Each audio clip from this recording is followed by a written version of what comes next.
Buenos días, hermanos, que Dios me les bendiga a todos en esta mañana. Una mañana maravillosa, en la cual Dios nos permite disfrutar de su presencia en su casa. Voy a invitarles a que busquemos en la Escritura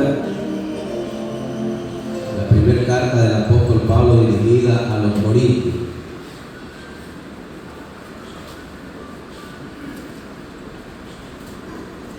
Primera de Corintios, capítulo 15, del versículo 1 al 20. Hacemos en nombre del Padre, del Hijo y del Espíritu Santo. La resurrección de los muertos.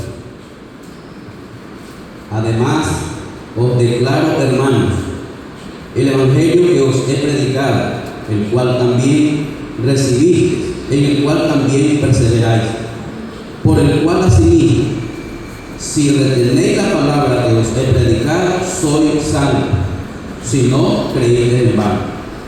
Porque primeramente os he enseñado lo que asimismo recibí, que Cristo murió por nuestros pecados conforme a las Escrituras, y que fue sepultado y resucitó al tercer día conforme a las Escrituras, y que apareció a Cefas y después a los 12. Después apareció a más de 500 hermanos a la vez, de los cuales muchos viven aún y otros ya duermen. Después apareció a Jacobo y después a todos los apóstoles, y al último de todos, como un abortivo, me apareció a mí. Porque yo soy el más pequeño de los apóstoles, que no soy digno de ser llamado apóstol, porque perseguía la iglesia de Dios. Pero por la gracia de Dios soy lo que soy, y su gracia no ha sido en vano para conmigo. Antes he trabajado más que todo ellos, pero no yo, sino la gracia de Dios conmigo. Porque o sea yo, o sean ellos, así predicamos y así habéis creído. Pero si se predica de Cristo, que resucitó de los muertos, ¿cómo dicen algunos entre vosotros que no hay resurrección de muertos? Porque si no hay resurrección de muertos, tampoco Cristo resucitó. Y si Cristo no resucitó, vana entonces es vuestra predicación, vana es también vuestra fe. Y si somos hallados falsos testigos de Dios, porque hemos testificado de Dios que Él resucitó a Cristo, al cual no resucitó, si en verdad los muertos no resucitan. Porque si los muertos no resucitan, tampoco Cristo resucitó. Y si Cristo no resucitó, vuestra fe es vana, aún estáis en vuestros pecados. Entonces, también los que durmieron en Cristo perecieron. Si en esta vida solamente esperamos en Cristo, somos los más dignos de conmiseración de todos los hombres. Mas ahora Cristo ha resucitado de los muertos, primicia de los que durmieron es Él. Bendito sea nuestro Señor. Gracias, Padre. Dios bendiga a cada uno de ustedes, hermanos, que en esta mañana ha decidido de una manera gozosa y voluntaria asistir a la casa del Señor.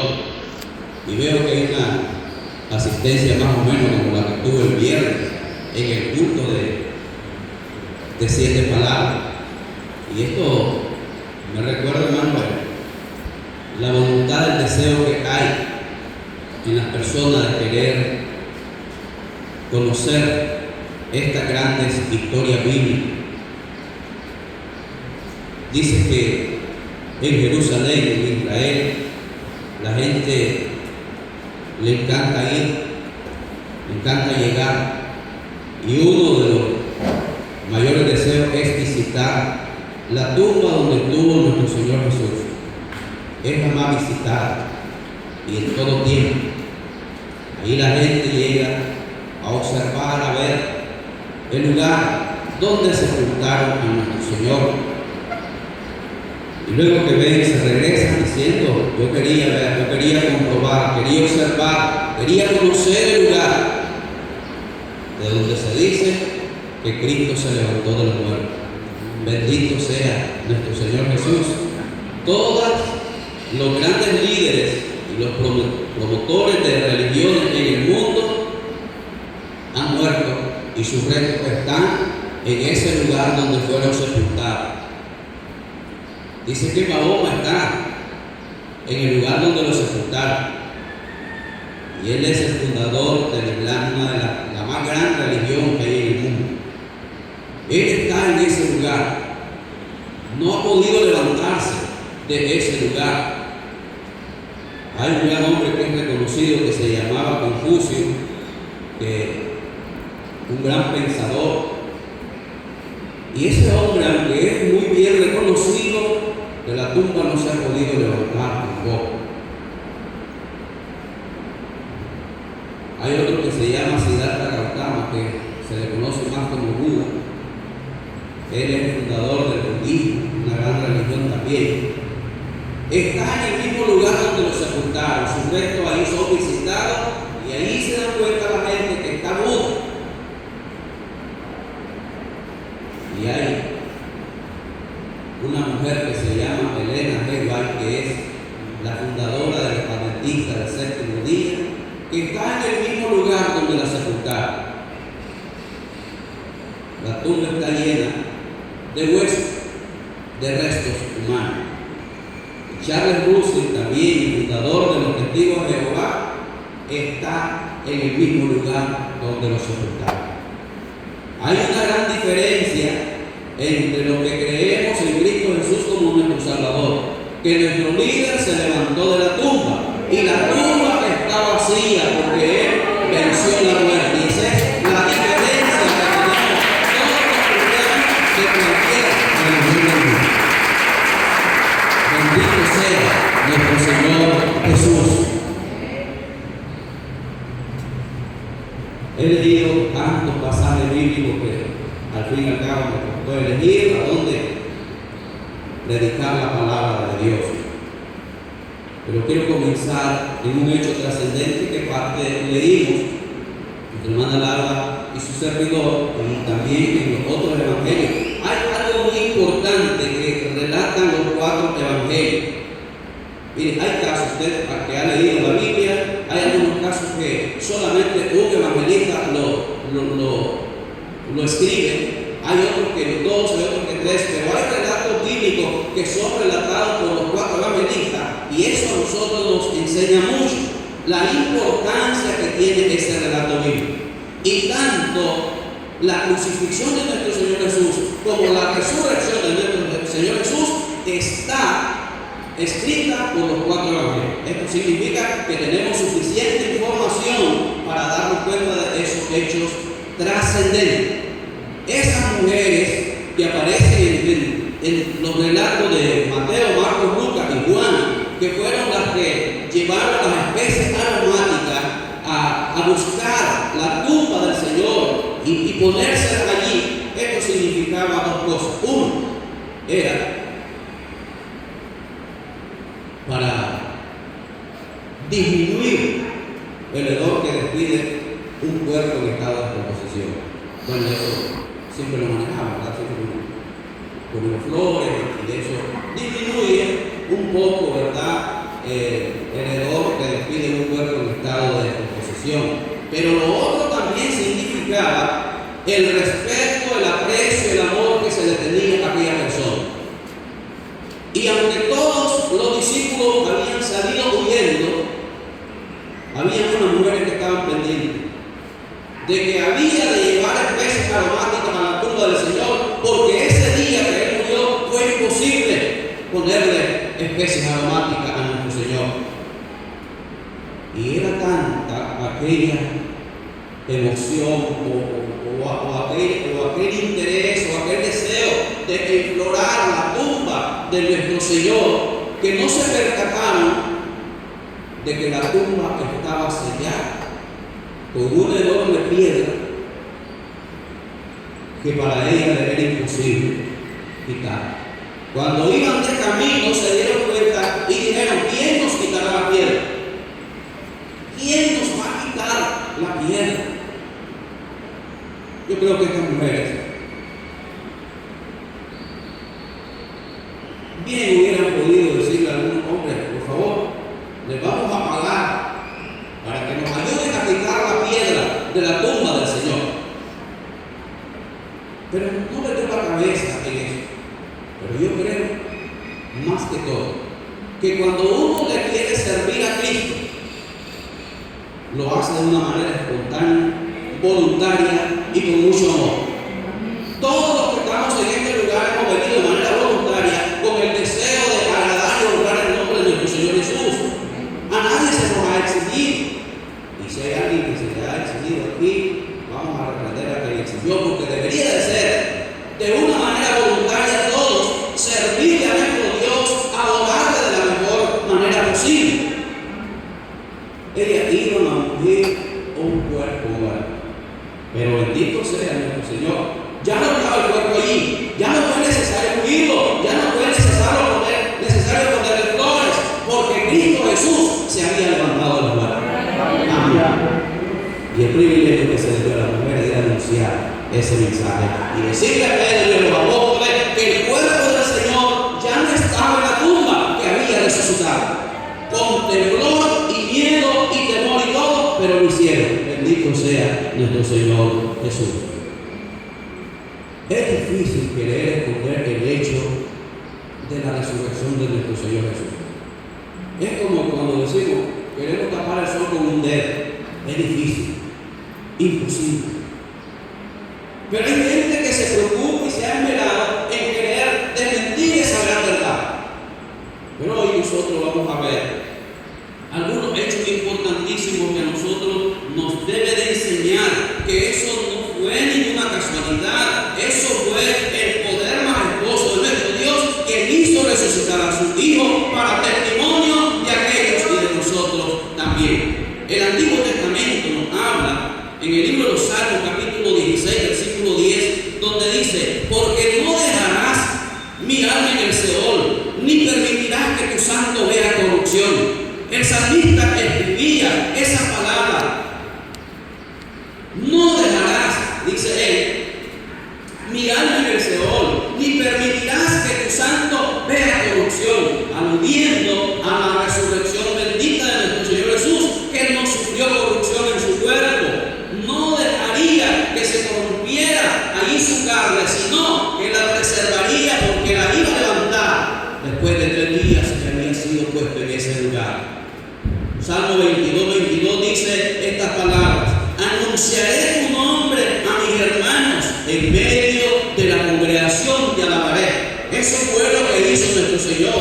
Se levantó para dar fe y testimonio de que Él estaba vivo, que había vencido a la muerte, que no había tenido la muerte ninguna potestad sobre Él. Se había levantado y había vencido a la muerte. Los evangelios, Mateo, Marcos, Lucas, Juan, nos enseñan también pasajes bíblicos que a nosotros nos dejan claro acerca de la resurrección de nuestro Señor Jesús. Mateo 16:21 dice: desde entonces comenzó Jesús a declarar a sus discípulos que le era necesario ir a Jerusalén y padecer mucho de los ancianos, de los principales sacerdotes y de los escribas, y ser muerto y resucitar al tercer día. Jesús le habló a sus discípulos: miren, yo voy a Jerusalén, ya voy en ese camino, ya voy en esa ruta, voy a sufrir mucho de los sacerdotes, de los fariseos, de los ancianos, voy a sufrir, voy a padecer, y me van a matar, me van a crucificar, me van a llevar hasta la cruz, pero les digo que después de 3 días yo me voy a levantar, voy a resucitar de entre los muertos, les dijo nuestro Señor Jesús. San Juan capítulo 2, versículo 19 al 21 dice que respondió Jesús y le dijo: destruid este templo y en 3 días lo levantaré. Y los judíos dijeron: en 46 años fue edificado este templo y tú en 3 días lo levantarás. Pero él hablaba del templo de su cuerpo. Y ese acontecimiento se dio cuando nuestro Señor Jesús entró al templo de Jerusalén. Miró un tremendo alboroto que había allí, venta, cambio y todo eso, monedas, animales, el oro por donde quiera. Y nuestro Señor empezó a reprender. Y haciendo un azote sacó a toda la gente y hizo reflexión a todos los que estaban allí. La gente le preguntaba: ¿y con qué autoridad hace esto usted? Dinos por qué estás haciendo eso. ¿Qué señal nos da? Y Aquí fue cuando nuestro Señor le dice: así, yo voy a destruir este templo, pero en 3 días lo voy a reconstruir. Y se burlaron de él. 46 años pasaron para que se construyera este templo. Ay, tú lo vas a destruir y además lo vas a levantar en 3 días. Pero Jesús se refería al templo de su cuerpo, que en 3 días iba a ser resucitado, se iba a levantar de entre los muertos. Lucas 24, 6 y 7 dice así: no está aquí, sino que ha resucitado, acordado de como os habló estando aún en Galilea, diciendo: es necesario que el Hijo del Hombre sea entregado en manos de hombres pecadores y que sea crucificado y resucite al 3er día. Son palabras de aquel ángel que le dijo a aquellas mujeres: Él no está aquí, no lo sigan buscando. Por favor, Él ya resucitó de entre los muertos. Acuérdense de lo que le dijo allá aquel día en Galilea. Así que Él va adelante ahora, también allá mismo, porque ahí se va a mostrar a todos los discípulos, a toda la gente que ha creído en la resurrección bendita de nuestro Señor. No está aquí, se levantó, la tumba está vacía, como pueden ver, no hay nadie allí, ya se levantó de entre los muertos. El pasaje que estaba leyendo de 1 Corintios capítulo 15, ahora el apóstol Pablo está hablando acerca de lo mismo, pero antes estaba diciendo que es tan evidente los relatos bíblicos de la resurrección de nuestro Señor Jesús, y ahora que estamos estudiando a los hermanos que están participando en el estudio de los 10 jueves, y viendo detalladamente por lo menos los primeros 4 capítulos del libro de los Hechos, nosotros encontramos que la predicación de Pedro se basó en la muerte y en la resurrección de nuestro Señor Jesús. Eso era lo que él hablaba. Y quiero citarle algunos textos y lo voy a leer tal y como aparecen en la Escritura. Hechos capítulo 2, verso 23, y no vamos a poder buscar porque voy un poco rápido, pero si la anotan en la cita bíblica, perfecto sería. Hechos 2, 23 y 24 dice la palabra del Señor de la siguiente manera: a este, entregado por el determinado consejo y anticipado conocimiento de Dios, prendiste y mataste por mano de inicuos, crucificándolo. Verso 24: al cual Dios levantó suelto los dolores de la muerte, por cuanto era imposible que fuese retenido por él. Lo que le está diciendo el apóstol Pedro también en el versículo 31 y 32 de ese mismo capítulo, podemos ver lo siguiente: viéndolo antes habló de la resurrección de Cristo, que su alma no fue dejada en el Hades, ni su carne vio corrupción. A este Jesús resucitó Dios, de los cuales todos nosotros somos testigos. El apóstol Pedro está diciendo que él y todos los apóstoles que están con él fueron testigos de la muerte y de la resurrección de nuestro Señor Jesús. Por tanto, era imposible negar ante sus ojos que Jesús había resucitado de los muertos. Y fueron palabras fundamentales en el primer mensaje que él predicó, hasta el punto que la gente se sintió conmovida y tocada, porque ellos sabían que habían crucificado al Señor. Y en ese instante, alrededor de 3,000 personas vinieron a conocer a Cristo como su Salvador, porque lo confrontó con una gran verdad: la muerte del Señor y su bendita resurrección. Capítulo 3, versos 14 y 15 del mismo libro. Dice así el texto: mas vosotros negasteis al santo y al justo, y pediste que se diese un homicida, y mataste al autor de la vida, a quien Dios ha resucitado de los muertos, de lo cual nosotros somos testigos. Lo vuelve a confrontar su segundo mensaje dice: ustedes mataron al Señor Jesús, pero no se dieron el gusto de que el Señor quedara allí en esa tumba. Nuestro Dios, con el poder que tiene, lo levantó de entre los muertos, le dio vida, pero ustedes lo mataron, para que también la gente entendiera en su segundo mensaje que estaban acusados por la maldad y el pecado, que necesitaban un Salvador, ese mismo que ellos habían pedido que lo crucificaran, y quien había resucitado a los muertos, el único que podía darle vida. 5,000 personas vienen a conocer a Cristo como su Salvador. También, en el capítulo 4, versículos 1 y 2, nosotros vemos que dice así: hablando de el pueblo, vinieron sobre ellos los sacerdotes con el jefe de la guardia del templo y los saduceos, resentidos de que enseñasen al pueblo y anunciasen en Jesús la resurrección de entre los muertos. Estaban ofendidos los grupos de los que componían el Sanedrín, los 71 ancianos, estaban bien resentidos porque Pedro estaba predicando que Jesús había resucitado de entre los muertos. Bien resentido, incómodo, porque parte de ellos, como eran los saduceos, no creían en la resurrección. Pero Pedro les afirmaba: Él resucitó. En eso se basaba la predicación del apóstol Pedro, en que Jesús había resucitado de entre los muertos. El versículo 10 también dice algo: sea notorio, del capítulo 4, sea notorio a todos vosotros y a todo el pueblo de Israel, que en el nombre de Jesucristo de Nazaret, a quien vosotros crucificaste y a quien Dios resucitó de los muertos, por él este hombre que está en vuestra presencia es sano. Refiriéndose a aquel cojo de nacimiento que había recibido el beneficio de sanidad por el poder de Dios y por la orden que dio Pedro aquel día, que se levantara de esa condición un hombre de más de 40 años que había permanecido allí inmóvil.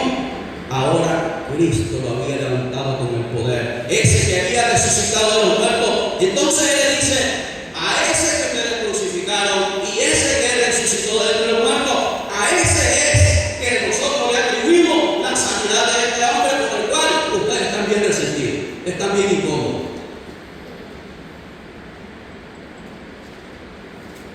Y en el mismo capítulo 4, 33, nosotros tenemos otro texto que nos enseña algo. 4:33 dice así: y con gran poder los apóstoles daban testimonio de la resurrección del Señor Jesús, y abundante gracia era sobre todo ellos. Solo en esos 4 capítulos nosotros tenemos una cantidad de citas bíblicas en donde los apóstoles enseñan sobre la bendita resurrección y el poder que tuvo Cristo en vencer a la muerte. Y en eso se basaba su predicación en los primeros tiempos. Ahora Él les está diciendo, y esto es una respuesta de una oración masiva que tuvo el pueblo de Dios, pidiéndole que siguieran predicando los apóstoles del Evangelio sin ningún nuevo, con todo poder, con toda autoridad, con todo valor, y que también siguiera haciendo prodigios y milagros dentro del pueblo para que la gente creyera. Y eso es lo que le está diciendo el apóstol Pedro. Es el poder de Dios que actuó en este hombre. El pasaje que estaba leyendo, eso es apenas la introducción, porque no he tocado el pasaje que quiero tocar. 1 Corintios capítulo 15, del verso 3 en adelante voy a empezar. Dice: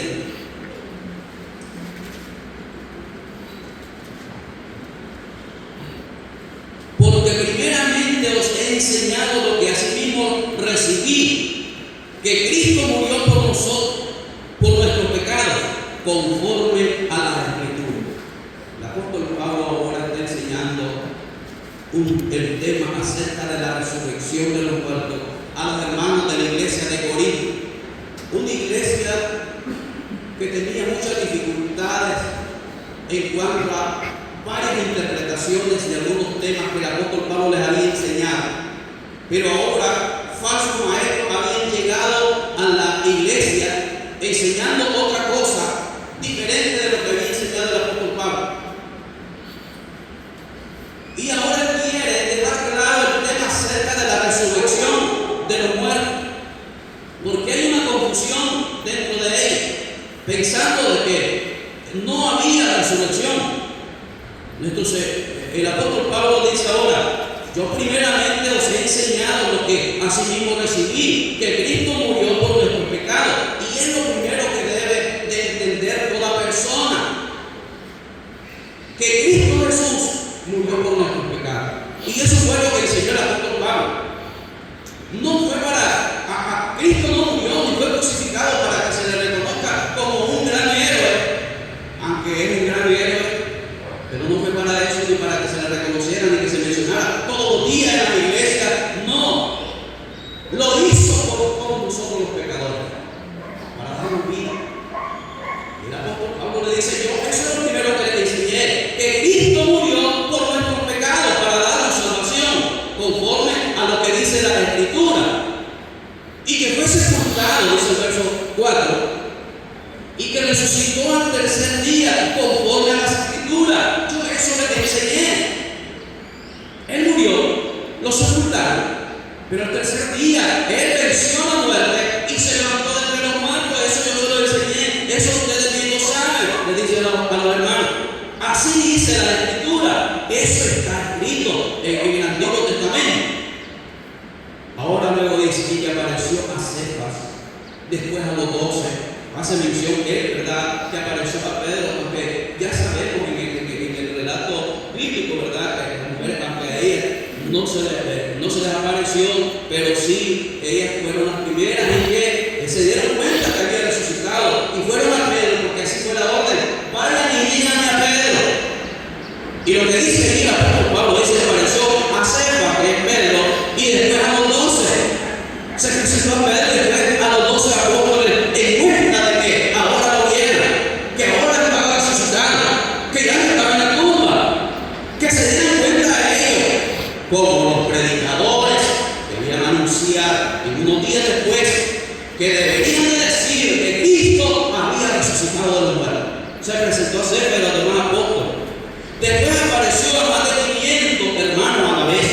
Hermano, tengo un hecho, lo que quiere decir el apóstol es que no se puede dejar de decir o desmentir el hecho de que Cristo resucitó de los muertos, porque fue apareciendo así a Pedro, al resto de apóstoles, a 500 hermanos a la misma vez, a los hermanos de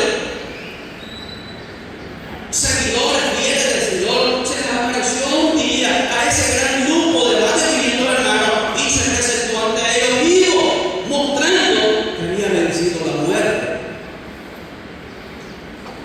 Después apareció a más de 500 hermanos a la vez, de los cuales muchos viven aún y otros ya duermen. Lo que le dice el apóstol Pablo: muchos de los que vieron a Jesús todavía están dentro de nosotros. Si quieren, pregúntenles a ellos.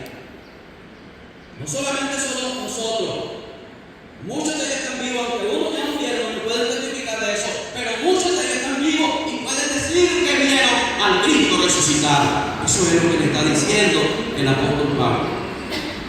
Después apareció Jacobo, y Jacobo es el hermano del Señor Jesús. Ustedes recuerdan que incluso sus hermanos desecharon al Señor Jesús, no creían en él.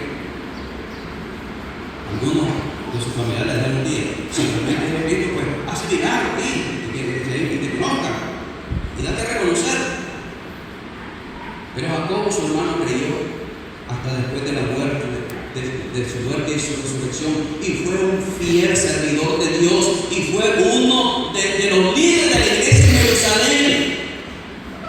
Entonces él se le aparece a quien antes fue un incrédulo, a su mismo hermano, y le dice también: yo resucité, hermano, estoy aquí frente a ti, soy real, no es ninguna misión.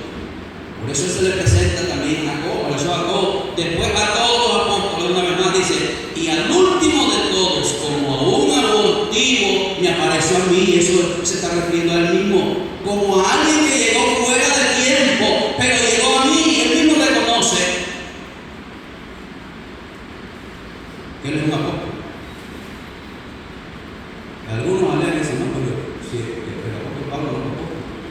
Ahí lo dice usted, quiere creerlo o quiere desmentir, pues desmiente, lo dice ahí, porque yo soy, y al último de todo, como a un abortivo, o sea, que llegó como fuera de tiempo, me apareció a mí, dice el apóstol, porque yo soy el más, porque yo soy el más pequeño de los apóstoles, que no soy digno de ser llamado apóstol, porque perseguía a la iglesia, amén. Pero la gracia de nuestro Señor Jesús, y todos nosotros, hermanos, de alguna manera hablamos del Evangelio, hablamos en boca de Cristo, pero Cristo tuvo misericordia de nosotros. Así el apóstol Pablo decía, yo no era digno porque perseguía a la iglesia, porque perturbé a los hermanos, los maltraté, los apresé, los golpeé, los arrastré, no era digno. Pero la misericordia de Cristo es grande para mí, porque me tomó para ser llamado un apóstol.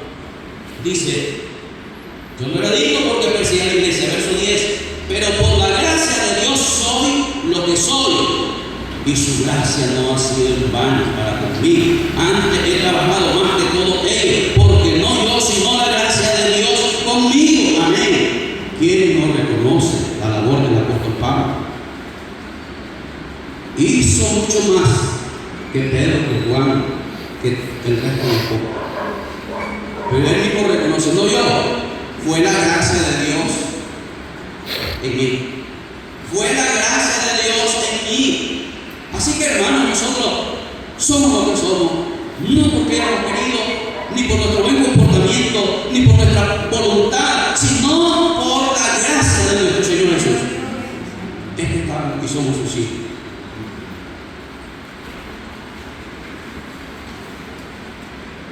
Dice, verso 12. Porque o sea yo, o sea ellos, así predicamos y así habéis creído. Pero si se predica de Cristo, que resucitó de los muertos, ¿cómo dicen algunos entre vosotros que no hay resurrección? Lo que le está llevando a los hermanos de la iglesia es que ellos, por un lado, están predicando que Cristo resucitó,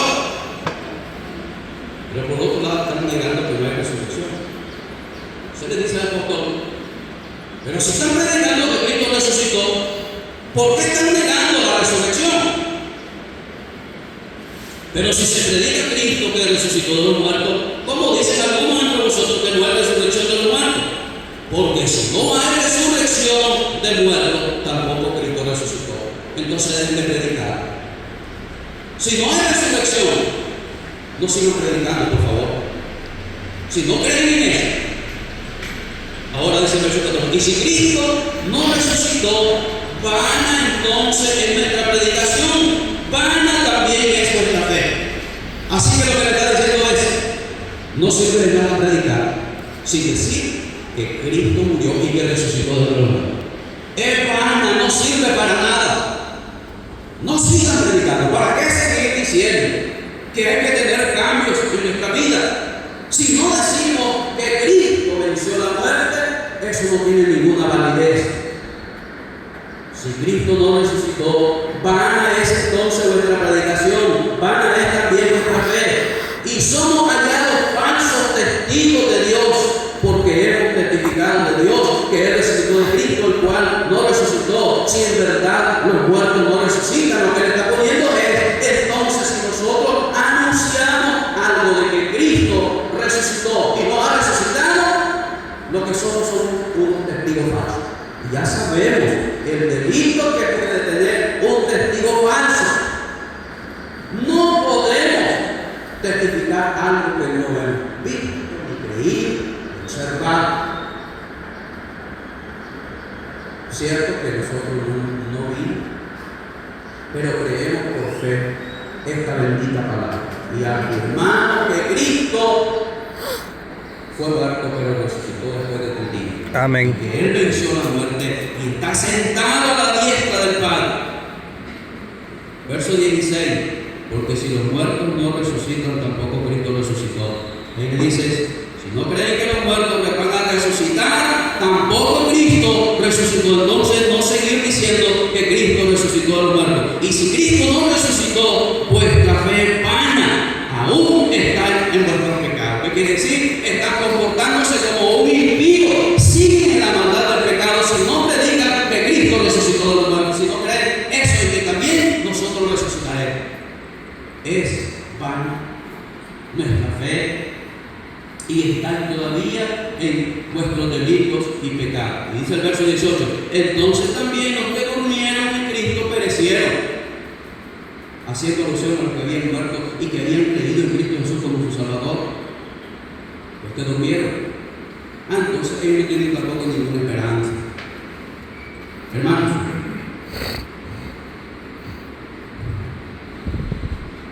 hoy estamos aquí y mañana no podemos estar, pero estemos seguros ahora que partiendo de ti nosotros estaremos con Cristo para siempre, porque Él nos ha prometido vida eterna y estaremos con Él, y Él es primicia de todos los que murieron y resucitaron. También sus hijos resucitarán para vida eterna en Cristo Jesús. Vean lo que dice el verso 19: si en esta vida solamente esperamos en Cristo, somos los más dignos de conmiseración de todos los hombres. Este es un texto que lo conocen bastante los testigos de Jehová, y ellos dicen que Cristo no es suficiente. Ellos dicen que Cristo no es suficiente, y toman ese texto. Si esperamos en Cristo solamente en esta vida, somos los más dignos de conmiseración. Pero lo que quiere decir el texto es que si nosotros hemos confiado solamente en que Cristo tuvo una vida así como nosotros, que murió y que Él allí acabó todo, somos como miserables, damos lástima, porque nosotros hemos de creer que Cristo murió, resucitó y vive para la gloria del Señor. Eso es lo que dice el texto.